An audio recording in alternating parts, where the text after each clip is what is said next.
Hi, Beamers. Today we're going to talk about when you first start your beauty brand, your beauty business, who are the essential people you need in the early days when you're just starting out. So usually when you're just starting out, you don't have enough money to hire a full team. So that means you're going to have to outsource some of the duties and the tasks that you need to get your product off the ground. So the first person I would suggest getting on your team is a chemist, a formulator, someone who can walk you through the ingredients and walk you through the processes that you will need in order to make your product. Because here's the thing, if you can't make your product, you can't sell anything, right? So you need a chemist to help you figure that out, to help you figure out that step. When I worked with my first chemist, we did things like sourcing ingredients, doing blending, figuring out our formula or recipe. Basically, a formula is a recipe. So figuring out what percent of shea butter were we going to put in a product? What other ingredients were we going to blend in?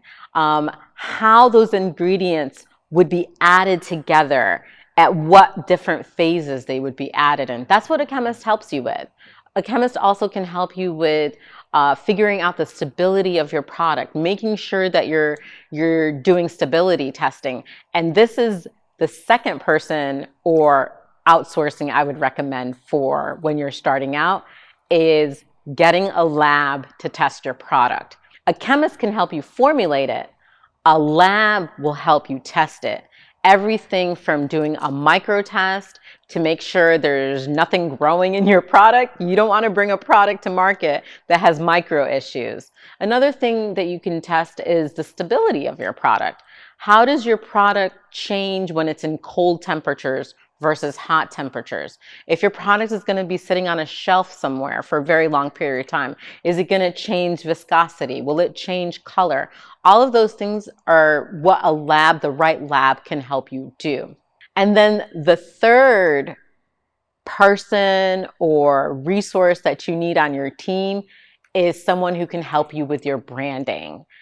Branding is so important, and there's a special science to getting a right brand. So a branding incorporates the colors that you'll use for your product, the font type that you will use for your product, the types of imagery and photos you will use, whether it's on your social media or your website.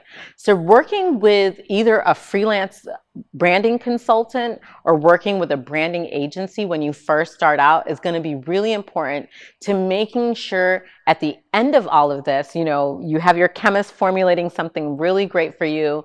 You have a lab making sure that that formulation is solid. You won't have any issues with it. And then you have your branding person really bringing all of that together into strong visuals, really great words, language, so that people can connect to what you're bringing to the marketplace. So these are my tips on the people that you need, the resources that you need when you're first starting out building your beauty brand.